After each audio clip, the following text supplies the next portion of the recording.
and welcome back to my channel, Girl Gone Crypto. Today, I'm really excited to have Leo Finance here on the show. We've got Khaleel Kazi, the founder. So, Khal, thank you so much for joining me today.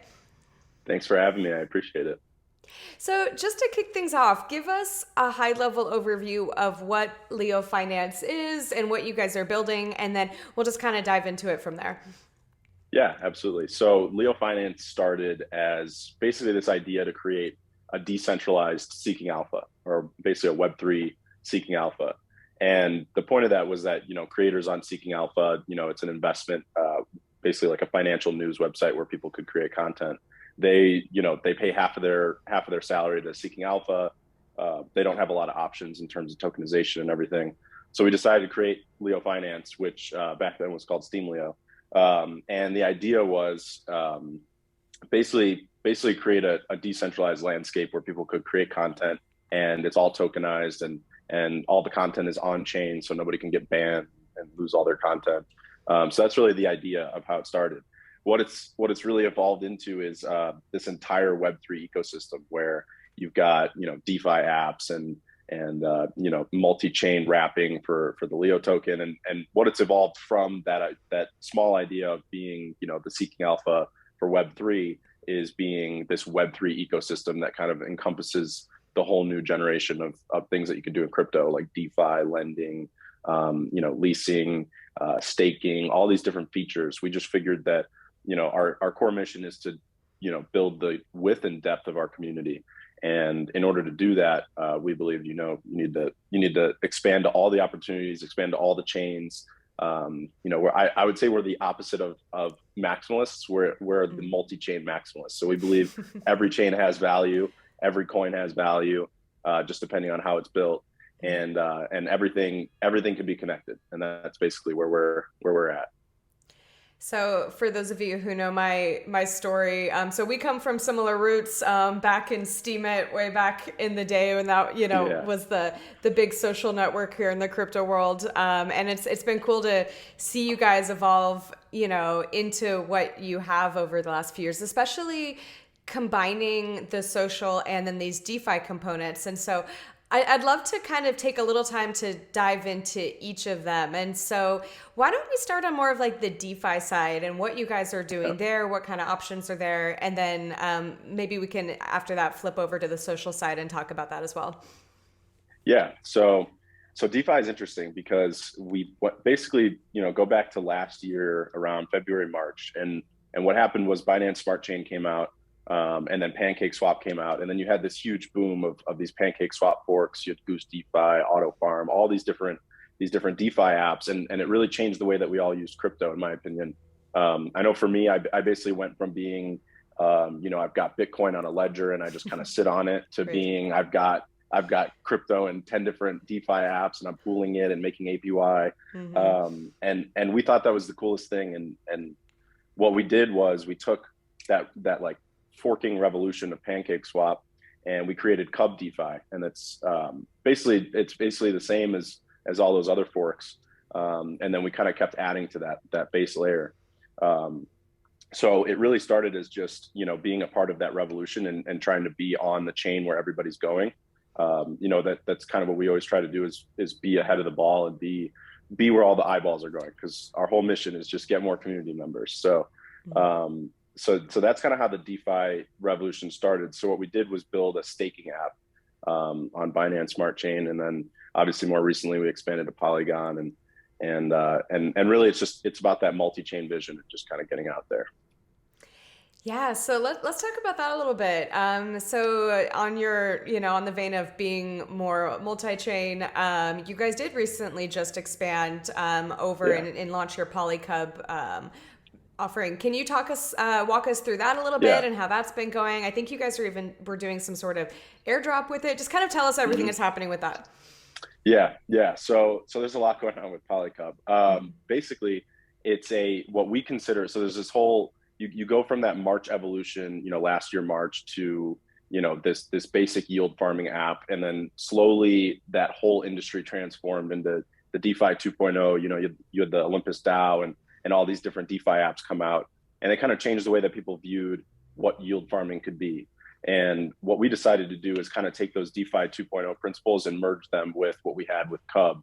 And what we created is what we consider the first DeFi 2.0 yield optimizer. So you basically deposit assets and it optimizes your yield by staking on other platforms, and then you also earn PolyCub. So the basic overview of the platform is that it's a DeFi 2.0 yield optimizer, and you basically can stake assets and just earn yield like any other platform. But then on the back end, you've got all these extra mechanics. And in terms of like airdrop and everything, it's to Cub holders. So it's important to us that everything we build kind of connects with each other. So we've got two main tokens, at least we did before PolyCub launched, and it was Leo and Cub. So the way that we connected everything is that the airdrop for PolyCub goes to Cub holders, and then for Leo we created a farm on PolyCub, and we created a PLeo wrap token on the Polygon chain. So everything we do is just really about connecting everything together. And again, on the front end, PolyCub really looks like one of the old yield optimizers, like Auto Farm, for example. But on the back end, you've got the X PolyCub and all these different staking features, which I think make it super interesting.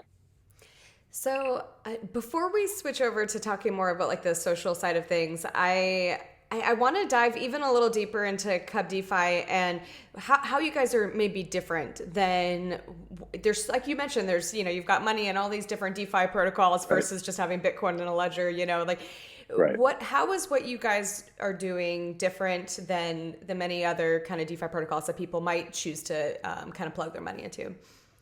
Yeah. I think there's a couple of things that are interesting about the way we approach DeFi. If you look at a lot of these forks that came out at the same time last year, most of them don't even exist anymore, or their tokens are like fractions of pennies.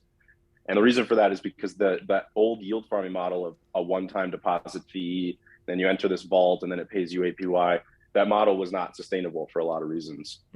So what we did is go out and research what we could integrate into Cub.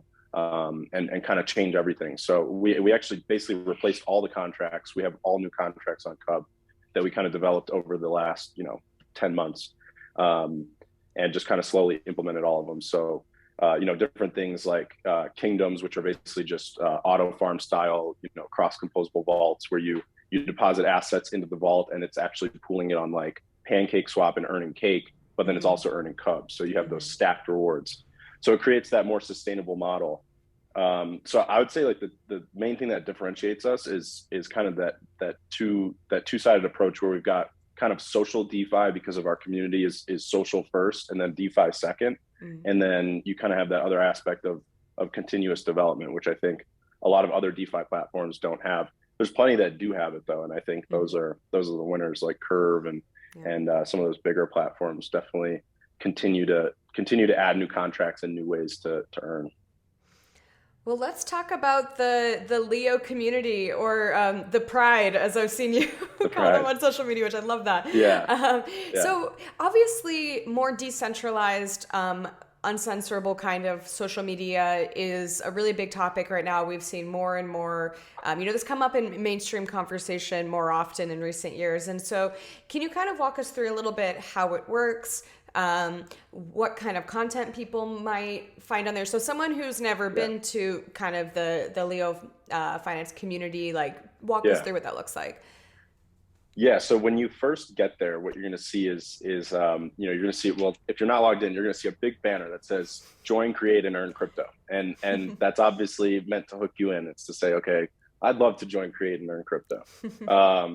And the idea is, when you go there, it's about crypto and finance. So, it's if you look at leofinance.io and you consider that original mission of being the crypto or the Web3 seeking alpha, you can really see that on leofinance.io. So it's simply that mission where it's financial content and it's tokenized. And on the front end, you can't really see a lot of the blockchain stuff, but actually like every piece of content is stored on the Hive blockchain. So it uses the Hive blockchain as kind of this back-end database. And our whole goal is that, if you click sign up or sign in, it lets you do it with Facebook or Twitter. And what it's doing is it's actually creating you a Web3 account on Hive and then kind of plugging in all of your data. So it's kind of nice because you kind of have that bridge between Web 2 and Web 3 just to make it easy to use. So one of the things we always say is the ease of use of Web 2, but the principles of Web 3, where you've got the tokenization, your content's on a blockchain.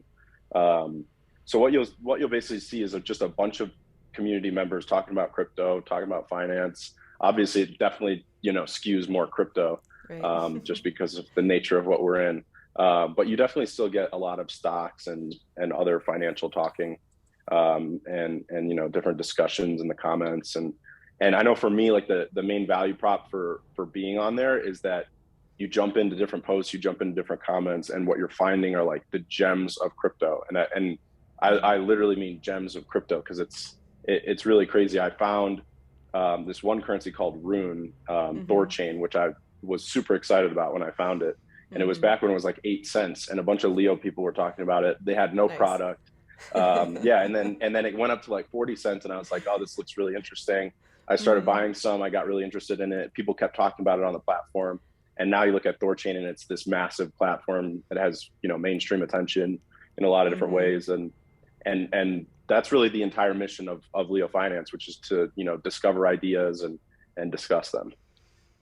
Oh yeah, no, that's super exciting. And just to have like a space where people are sharing ideas and discussing because it can be hard to find that kind of space to really kind of go back and forth. And because you see people in the comments on Twitter and different platforms always plugging different things, and that gets so old so fast. So when you can have more intelligent conversations around it, that I think is super valuable. And so it's mainly that people write like blog posts about a certain topic, and then there's comments, and that's Right. kind of how people interact. Yeah. And Yep. so if someone is writing these blog posts, maybe even commenting and earning crypto, they're earning Leo, or how does that work? Yeah. So it kind of gets complicated if you look at everything that's happening. So on the front end, what you'll see is that you're earning Leo, and that's obviously the focus of, you go to your wallet page and everything, and it shows Leo first. If you start to dig into it a little bit, you'll realize that you're actually earning Leo, which is a second layer Hive reward. So you're also earning Hive. So you're kind of stacking all these rewards. It's kind of like the cross composable contracts in DeFi, where you stake on one of the kingdom's vaults, and you're earning Cake and Cub, or any of those. So it's kind of a similar idea, where you're posting content on Leo Finance, but it's also getting posted to Hive, so you're earning multiple rewards. So what if you're looking at it on a more surface layer, it looks like you're just earning Leo, and obviously, just to keep it easier, it kind of keeps all those separated in the wallet.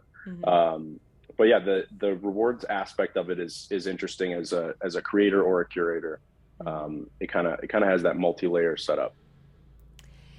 So, in terms of like, let's say someone is like watching this interview and they're curious to kind of get involved, like, what's the easiest thing for them to do? Just go to leofinance.io and create an account and just kind of start interacting with the Leo community?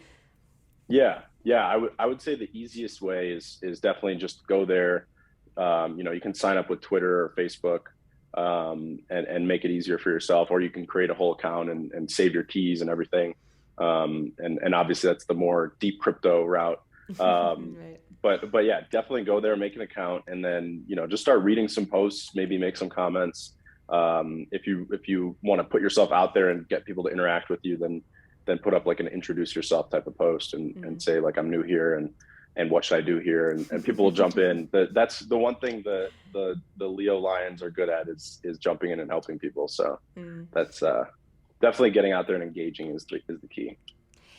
So I know we've talked a lot, just from like more of a conceptual standpoint of, what is CubDeFi, what is PolyCub, what is LeoFinance.io, but from a kind of more like tactical standpoint, like, what is the team working on right now? What are they excited about, and what can people kind of expect to see coming next from you guys?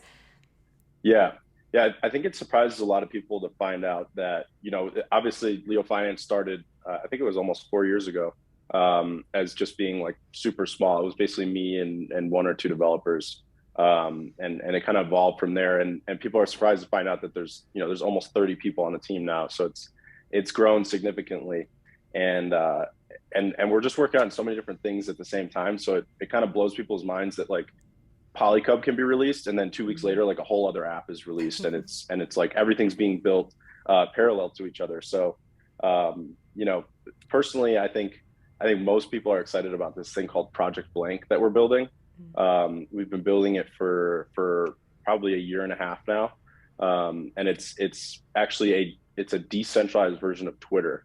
So it's basically we're taking the model of Leo Finance and we're turning it into a short form content tokenized model, and it'll be really interesting because it's going to be obviously it's going to be general topics, so you don't just have to talk about finance and crypto, but it'll be interesting. I would say that's like the biggest thing we're building, and then from a a different standpoint, all the technology that we're building to make that work, all the infrastructure. That's obviously where you get super technical about how is the content stored, Right. How are the rewards distributed. So that's like the whole. We've got probably like 6 or 7 people working on it right now. So it's pretty crazy. And then obviously in DeFi, we're building all these different apps and connecting them. So I would say my 3 main things that I'm excited about are PolyCub, which we just released. We were working on that for like 7 months, I think. And then Leo Bridge, which is cross-chain swapping. Nice. And then Project Blank. So I would say those are like my top 3.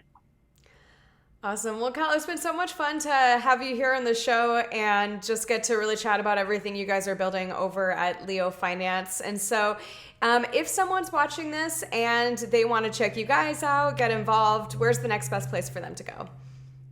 Yeah, I would say head over to Twitter if you want to get, for crypto, obviously, head over to the team account on Twitter. It's at Finance Leo, and that will just literally have, all the updates in real time. That's probably the number one place. And then if you want to get started in the social Web3 stuff, leofinance.io, like we were saying, just head there, create an account, and just jump in. Awesome. Well, I will link to both of those below. So if anyone's watching this, you can just quickly click through in the description box. So Khal, thank you again so much for your time and for coming on the show today. Yeah, thanks for having me. It was awesome.